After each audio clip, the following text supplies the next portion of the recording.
우리의 시간을 한 해를 드리면서 예배드리게 된 건 먼저 하나님께 영광을 돌립니다. 지난 한 해를 되돌아봅니다. 되돌아볼 때에 우리나라 많은 사람들이 점점 희망을 잃어가는 그런 한 해가 아니었는가 하는 마음을 가져봅니다.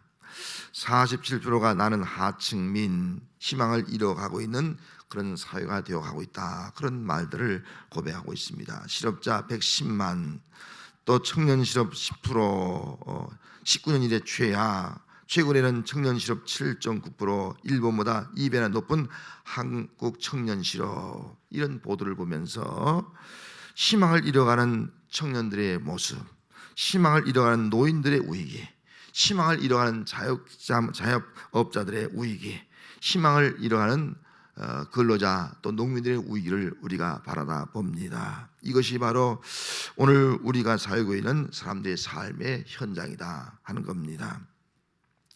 오늘 본문 말씀에도 이스라엘 백성들이 희망을 잃어가고 있습니다. 이스라엘 백성들이 희망을 잃어가고 있는 이유는 바벨론 포로로 잡혀가 있기 때문인 것입니다. 정치적으로는 바벨론 포로 잡혀있기 때문에 그들은 자유가 없습니다. 미래가 보이지 않습니다. 미래가 없는 그들은 희망을 잃어갈 수밖에 없었습니다. 우리가 노예에서 언제 해방될 것인가, 그건 꿈도 꿀 수 없는 그런 미래가 그들에게 보이지 않았기 때문에 희망을 잃어가고 있었습니다. 정치적으로는 노예가 되었기 때문에, 포로 생활하기 때문에 노동 착취당하는 겁니다. 아무리 벌어도 결국은 내 것은 세지 아니하고 다 세금으로 무엇으로 다 빼앗기고 있는 그런 백성들의 삶을 볼 때 경제적으로 늘 만족하지 못합니다. 경제적 꿈을 꾸지만 희망이 보이지 않는 모습을 가지고 살아가고 있습니다. 종교적으로 바라볼 때는 그들이 하나님 앞에 예배드릴 백성인데 예루살렘에서 예배드리지 못하고 바벨론에 와 있기 때문에 바벨론 성전이 없습니다. 영적 갈등이 있습니다. 우리가 언제 하나님 앞에 마음껏 성전에서 예배드리며 찬송할 수 있을까? 그런 꿈이 실현될 것 같은 희망이 보이지 않습니다. 종교적으로도 희망을 잃어갈 수밖에 없는 것이 이스라엘 백성의 모습이었습니다. 그런데 희망을 잃어가는 이스라엘 백성들에게 하나님이 말씀하셨습니다. 15절 말씀에 나는 여호와 너의 거룩한 이요 이스라엘의 창조하여 너의 왕이니라. 이스라엘 백성에게 하나님이 희망이다 하는 것입니다. 하나님은 너의 거룩한 자라는 겁니다. 하나님은 창조자라는 겁니다. 하나님은 너희의 왕이라는 것입니다. 이 하나님이 너희의 희망이다. 하나님께 희망을 가지라는 겁니다. 하나님께 희망을 두면 너희들에게 미래가 희망이 있게 된다라고 말씀을 하고 있는 겁니다. 여러분, 오늘 우리가 사는 이 시대가 희망이 보이지 않습니다. 새해는 더 희망이 없다고 합니다. 하지만 우리의 희망은 하나님도 믿습니다. 할렐루야. 하나님께서, 거룩하신 하나님께서 우리의 삶을 거룩하게 구별하는 역사가 나타나게 될 줄로 믿습니다. 거룩하신 하나님께서, 창조주 하나님께서 우리의 삶을 새롭게 놀랍게 창조하는 역사가 나타나게 될 줄로 믿습니다. 우리 하나님께서 왕으로 우리의 삶을, 이 땅을 다스리는 놀라운 역사가 임하게 될 줄로 믿습니다. 이게 창조주 하나님, 거룩하신 하나님, 왕이신 하나님입니다. 여러분, 그 왕이신 하나님께 소망을 두고 하나님을 정리하면서 새해를 힘차게 희망차게 출발할 수 있는 은혜가 함께 하시기를 주의 이름으로 축원합니다. 하나님은 우리에게 희망을 주시는 하나님입니다.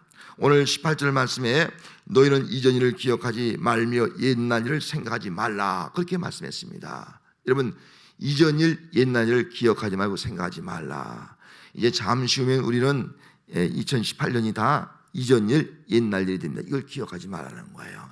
이 당시에 이스라엘 백성에는 옛날 일 또 이전 일을 기억하지 말라 말씀하시는 크게 두 가지로 볼 수 있습니다. 첫째는 그들이 바벨론 포로 잡혀가기 전에 하나님 보시기에 악을 행했어요. 예배를 잘 안 드렸어요. 우상을 숭배했습니다. 타락한 생활을 했습니다. 그래서 바벨론 포로 잡혀갔거든요. 이런 과거에 있었던 일을 기억하지 말라, 생각하지 말라. 죄로 인해서 패망하고 패배한 그 패배의식, 그런 것들 다 기억하지 말라, 다 잊어버리라 라고 말씀하고 있는 것입니다. 또 한 가지는 바벨론 포로 생활했습니다. 바벨론 포로 생활하면서 그들은 바벨론 문화에 익숙해졌고요, 또 그들의 습관을 따라 살아갔고요, 또 그들에 의해서 우상을 숭배할 수밖에 없는 그런 위기에 놓이기도 했습니다. 아무튼 바벨론 생활의 모든 것들을 다 이제는 기억하지 말라, 생각하지 말라라고 말씀을 하고 있는 겁니다. 이스라엘 백성들이 애굽에서 구원받지 않습니까? 애굽에서 구원받았을 때 이스라엘 백성은 과거를 기억했어요. 버리지 못한 거예요. 광야 생활이 힘드니까 과거 애굽에 있을 때가 좋았다는 거예요.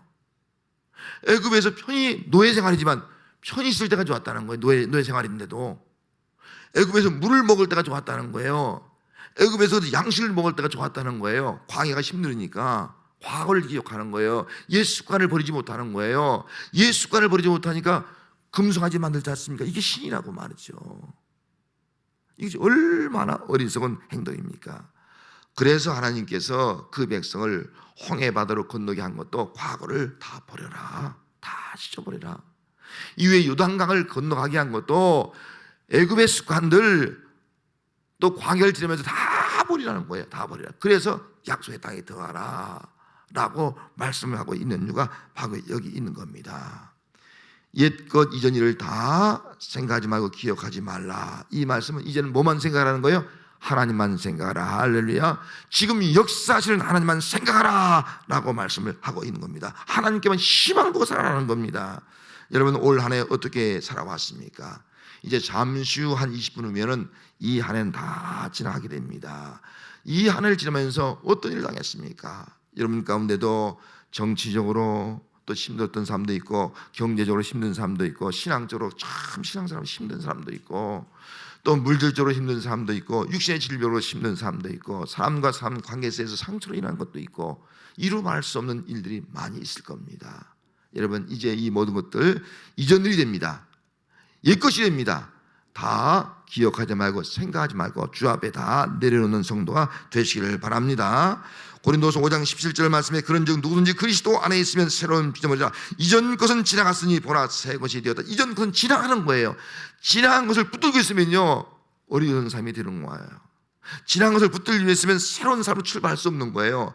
지나간 것을 붙들고 있으면요 쟁길 잡고 뒤를 돌아오는 인생이 되고 마는 겁니다. 새로운 역사가 나타날 수 없는 거예요. 여러분 이전에 잘못한 것, 이전에 받은 상처, 과거의 열등감, 배배의식, 또 여러 가지 일들을 이 시간 다 기억하지 말고 예수님 앞에 내려놓고 또 회개하고 새롭게 출발할 수 있는 은혜가 함께 하시기를 바랍니다. 새롭게 출발할 때 하나님은 어떤 하나님이에요? 하나님은 우리의 길을 내시는 하나님의 길을 열어주신다는 거예요. 16절 말씀에 나 여호와가 이같이 말하노라. 바다 가운데 길을 그물 가운데 지름길을 내고 라고 말씀을 하고 있습니다. 하나님은 어떤 분이라고요? 바다 가운데 길을 내신다. 여러분 바다가 길이 있어요? 길이 없어요? 길이 없잖아요. 바다는 길이 없어요. 그런데 바다 안에도 길이 있다는 겁니다. 어떻게 길이 있어요? 바다를 가르니까 길이 생기더라는 거예요. 이게 하나님의 역사라는 겁니다. 이스라엘 백성들이 애굽에서 구원받고 나갈 때 홍해바다가 가로막았습니다. 가로막았는데 길이 없지 않습니까? 뒤에는 애굽의 군대가 추격해 옵니다. 진토의 양면에 우익에 놓였을 때 모세가 하나님께 기도하지 않습니까? 그런 지팡이를 내밀었습니다. 내밀 때 길이 생긴 거예요. 바다가 동풍이 불면서 바다가 갈라지지 않습니까? 바다가 갈라지니까 바다 길이 생기는 거예요. 육지같이 마른 땅까지 건너가지 않습니까? 하나님은 어떤 분이에요? 우리 인생 길을 내시는 분이다 라고 말씀하고 있습니다. 우리 앞에 그 어떤 것이 가로막혀 있어도 길을 내어주시는 분이다 라고 말씀을 하고 있습니다. 여러분 여러분 어떤 하나님을 믿고 있습니까? 하나님은 우리의 길을 인도하신 하나님입니다. 또 우리의 길을 열어주신 하나님입니다. 인생의 길이 막히고 사업의 길이 막히고 직장의 길이 막히고 취업의 길이 막히고 뭔가 막힌 성도가 있습니까? 오늘 이 밤에 또 이 기회 기도하면서 하나님 앞에 모든 것을 그대로 맡길 수 있기를 바랍니다. 시편 37편 5절 말씀에 내 길을 여호와께 맡기라. 그를 의지하면 그가 이루시고 맡기면 길을 맡기면 하나님이 이루시고 라고 말씀을 하고 있습니다. 새해 혹시 막힌 부분이 아직도 열리지 못한 부분이 있습니까? 이 시간 맡길 수 있길 바랍니다. 그런데 새해의 길도 우리는 알 수가 없지 않습니까? 새해 내가 가는데 우리는 다 만사형통을 원해요. 다 시온의 대처럼 열리기를 원해요. 내 가는 길이 평탄길이 되기를 원해요. 하지만 우리가 가는 길 어떤 일이 우리 앞에 있을지 우리가 한치도 알 수가 없습니다. 그러나 반드시 우리 기억할 것은 우리 앞에도 홍해 바다가 있다는 겁니다. 우리 앞에도. 여러분, 홍해 바다가 있다 할지라도 우리 하나님은 홍해 바다를 갈라서 길을 내어주시는 하나님을 믿습니다. 이 믿음 가지고 하나님을 앞세우는 하나님을, 내가 앞세우는 것이 아니라 하나님을 앞세우고 길을 내시는 하나님, 내 인생길, 새해 모든 길 하나님이 길을 내주옵소서. 내 그 길을 따라가겠습니다. 이런 믿음 가지고 여러분 기도하시면서 나갈 때 새해에 하나님께서 어떤 문제가 바뀐다 할지라도 다 길을 내셔서 그 길을 뚫고 나갈 수 있는 은혜가 함께하는 여러분들의 삶이 될 줄로 믿습니다. 이런 하나님을 오늘 본 말씀에 뭐라고 말씀하고 있습니까? 새 일을 행하시는 하나님, 할렐루야. 새 일을 행하시는 하나님이라는 거예요. 오늘 본문 19절 20절 말씀에 보라 내가 새 일을 행하리니, 보라 내가 새 일을 행하리니, 하나님은 새 일을 행하시는 이름이에요. 새 일을 행하시는 하나님을 여러분 기대하시기 바랍니다. 이게 나타날 것이라 너희가 그것을 알지 못하겠느냐? 반드시 광야의 길을 사막의 강을 내리니 장차 들짐승 곧 승냥이와 타조도 나를 존경할 것은 내가 광야의 물을 사막의 강들을 내어 내 백성 내가 택한 자에게 마시게 할 것이라. 할렐루야. 여러분들은 하나님의 백성, 하나님의 택한 자인 줄로 믿습니다. 하나님의 백성, 하나님의 택한 자에게 내가 새 일을 행할 것이다. 광야의 길을 내고 사막의 강을 내신다. 이건 상상할 수 없는 일이에요. 내가 광야의 물을 사막의 강을 내어 내 백성에게 마시게 하신다. 우리 꿈꿀 수 없는 일이에요. 그런데 하나님은 해주겠다는 겁니다. 이게 하나님의 우리의 희망인 거예요.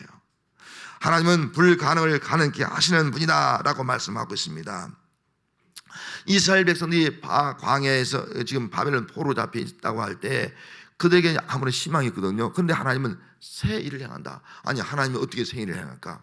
그들은 상상할 수가 없었습니다. 그런데 놀라운 것은요, 고레스 왕의 마음을 감동해서요 칙령을 내리는 거예요. 너희 다 고국으로 돌아가라는 거예요. 다 고향으로 돌아가라는 거예요. 이게 하나님이 하시는 일이에요. 우리가 계획도 못하고 우리 생각지도 못하고 우리도 꿈꾸도 못한 일들을 하나님이 행하신 그 새 일, 이것이 하나님의 역사예요. 하나님은 우리의 삶의 새해에 새 일을 행하게 될 줄로 믿습니다. 새해에 하나님은 나를 향한 새 역사를 하나님이 이루신다. 이런 믿음을 가지고 새 일을 행하시는 하나님을 바라보시길 바랍니다. 새 일을 행하시는 분이 우리의 희망입니다.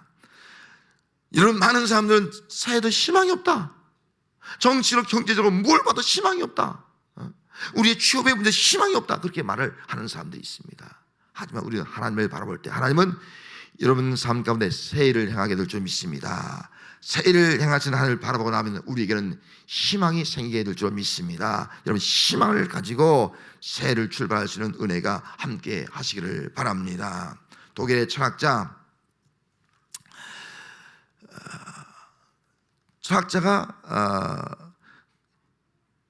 에미스트 브루라고 하는 철학자가 이런 말을 했습니다. 희망의 원리라는 책을 썼는데요, 그 책에서 이런 말을 했습니다. 희망은 연습해야 한다. 희망을 가진 사람이 되게 하려면 희망을 가르치고 배우고 연습해야 된다. 여러분 희망 가지려면요 그냥 되는 것이 아니라는 거예요. 연습해야 된다는 거예요. 가르치고 배우고 연습을 끊임없이 하라는 거예요. 이 말의 의미가 뭘까? 아니, 희망을 그냥 우리 꿈꾸면 되는 거지 뭘 희망을 가르치고 희망을 배우고 연습하라? 잘 이해가 되지 않는 말씀이에요. 그렇지 않습니까? 희망은 우리가 바라보면 되는 건데 그게 아니라는 거예요. 배우고 가르치고 연습을 시키라는 거예요. 이게 무슨 의미입니까? 희망에는 두 가지 성분인데요, 믿음과 기대가 바로 희망이라는 겁니다. 믿음과 기대. 그러면 아까 말씀대로 하나님은 뭐래요? 하나님은 우리의 뭐라 했어요? 희망. 하나님이 희망이에요. 그럼 우리는 하나님을 어떻게 해야 돼요? 하나님을 가르쳐야 돼요. 하나님을 배우게 해야 돼요. 그래 하나님에 대한 연습을 계속 시키는 거예요. 그래 하나님, 내가 하나님을 신뢰해야지, 하나님을 기대해야지, 하나님을 바라봐야지, 하나님 말씀대로 살아가야지, 이 훈련을 계속 시키는 거예요. 그럴 때 진정한 희망이 우리에게 주어진다. 할렐루야. 하나님은 희망을 주시는 하나님입니다. 그래서 예레미야 29장 11절 말씀에 여호와의 말씀이라 너희를 향한 나의 생각은 내가 하나님 평안이요 재앙이 아니라 너에게 미래와 희망을 주는 것이다. 하나님의 생각은요 여러분들에게 미래와 희망을 주는 거예요. 할렐루야. 하나님 어떤 분이라고요? 여러분들에게 미래와 희망을 주는 하나님 줄 믿습니다. 여러분 사회를 바라고 환경을 바라고 땅을 바라면 희망이 없을 수가 있습니다. 하지만 하나님을 보려면 미래가 보이는 거예요. 하나님을 의지하면 미래가 희망이 있는 거예요. 하나님은 우리의 희망입니다. 세 가지로 하나님을 말씀드렸습니다. 거룩하신 하나님. 여러분 이 땅은 점점 어두워져가고 타락되고 있습니다. 거룩하신 하나님께서 여러분들을 오늘 이 밤에 회개할 때 정결케 하고 깨끗하고 구별케 하셔서 거룩하신 하나님과 함께하는 새의 삶을 살아가는 놀라운 은혜가 함께할 줄로 믿습니다. 창조주 하나님, 우주 만물을 창조하신 하나님, 새를 향하신 하나님, 그 하나님께서 우리의 미래를 새롭게 창조하는 역사가 나타나게 될 줄로 믿습니다. 이 하나님을 바라보고 희망을 가지고 사는 성도가 되시기를 바랍니다. 여러분 인생길에 혹시 가로막히는 것이 있다면 그 가로가 막힌 걸 뚫어서 길을 내어주는 역사가 함께하는 그런 새해가 될 줄로 믿습니다. 새해를 향하시는 하나님을 기대하면서 나갈 수 있는 여러분들이 되시기를 바랍니다. 왕신 하나님, 우리를 다스리는 하나님, 내 마음을 다스려서 내 마음의 주의 나라가 이루어지고 우리 가정을 다스려서 가정 천국이 이루어지고 정말 이 땅을 다스려서 이 땅에 하나님의 공의와 정의와 평화가 실현되는 역사가 임하게 하옵소서. 나갈 때 이 나라도 희망이 넘치는 그런 나라가 될 줄로 믿습니다. 의와 평화와 기쁨이 넘치는 삶을 살아가는 이 민족과 우리 성도와 또 온 이 땅에 있는 인류가 되어야 할 줄로 믿습니다. 기도하겠습니다.